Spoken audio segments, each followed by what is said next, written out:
other news coming out off the field before we tackle the on-field shenanigans. Rangers, of course, close to announcing the appointment of Malcolm Offord as chairman. Chris, you broke the news over the weekend again on Saturday evening, a very busy day for you. What can you tell us about this chap?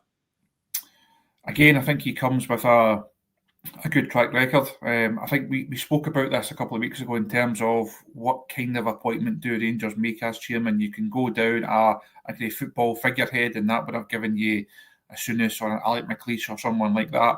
You can have an experienced businessman, almost the likes of John Gilligan, likes of John Bennett, likes of Douglas Parker, Dave King, or you can go someone that's almost in between. I think this appointment makes sense. I've not had too much time to look into all details of what Lord Offord, as he is also known as, has done over the course of his career. But he clearly has a presence, and I think a political presence is no bad thing for Rangers. I think, again, a point that we've touched on, both regarding chief exec and chairman, and how the club has conducted itself over the last few years. It has moved away from the wanting to fight everyone on every single matter stage.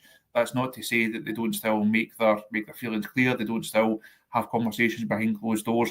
But the club has kind of moved away from that, that war footing, if you like, because I think there was a realisation that they have to make friends and influence people if you want to get things done. Again, we spoke a couple of weeks ago about youth development and how Rangers have not been able to force the change in terms of that particular issue that they wanted to.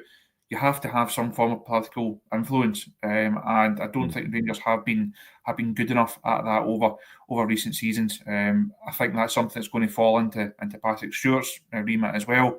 He will have to be a mover and shaker, to use the cliche. He will have to go out to clubs, make friends, influence people, try and get things done.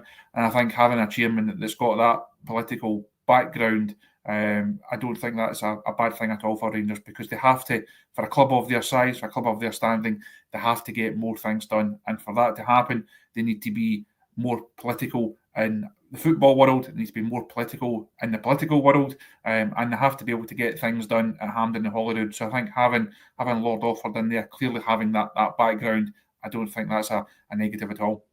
Yeah, Greenock businessman. He carries the title Lord Offord of Garwell in the House of Lords. Another figure, Joshua, I can't say I knew much about prior to the news coming out over the weekend, but looks like Rangers beginning to get their house in order, at least off the pitch. Yeah, no, I agree. I've not followed his political career closely up until this point, but yeah, similar to the CEO, it's obviously been that appointment isn't official, but it's been less time in between. John Bennett obviously stepping down. I believe that was at the end of September. So yeah, without repeating my last answer, I think it can't be the final executive appointment. No. What I would say is it looks like these hires, and obviously we'll have more on the website once we've done more work into it over the next few days, but it looks like these hires are a little bit more external than they could have been, which I guess is a positive. We've not really seen, again, Chris can correct me if I'm wrong, but we've not seen too much of this type of outside hire in the last number of years, certainly to run the club on a day-to-day basis. And again, to repeat what I said a few minutes ago, I think that's absolutely necessary. I think it needs people from the outside to look at the situation. We're going to look at the situation in a moment. Ultimately, everything comes down to where Rangers are in the league, what they're doing on the pitch, what the engagement or disengagement is like in the stands. And I think Saturday, reflecting on that game, Derek, having watched it back, oh dear. Oh dear, indeed. They're not what a great Sunday that was. Yeah, they're not in a great place at the moment, are they? Yeah, no way. You'd expect that appointment to be made before the AGM, Chris, 5th of December?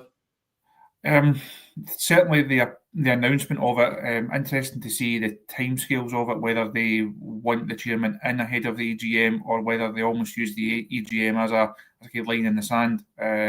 Again, we always give the general meeting a bit of a build up and say it's going to be this, it's going to be that. It turns into a bit flat and a bit drab because that chance to ask questions to the board generally it's largely wasted. The more cynical sections of the Rangers fans will say, "There's you announcing a couple of new shiny things before the AGM to take the pressure off." That may come into the thinking of the club.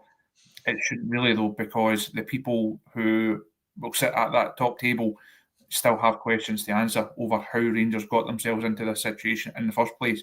So you may have some sections of the shareholders there and some sections of the support that think, well, we've got our new chairman, we've got our chief exec, we've made an appointment as technical director, everything is now great.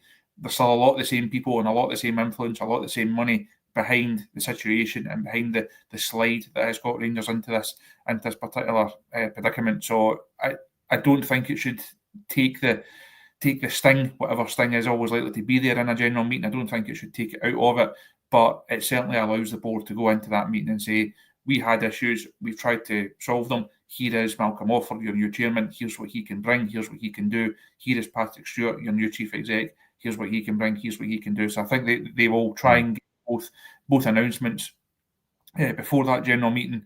Whether Offord decides to actually come in and be at that meeting or not, time will tell. But I think it's a chance for the board to almost draw a line in the sand. That's how they will see it. But I think when you see the level of discontent amongst the Rangers fans, I don't think they will view it as a line in the sand.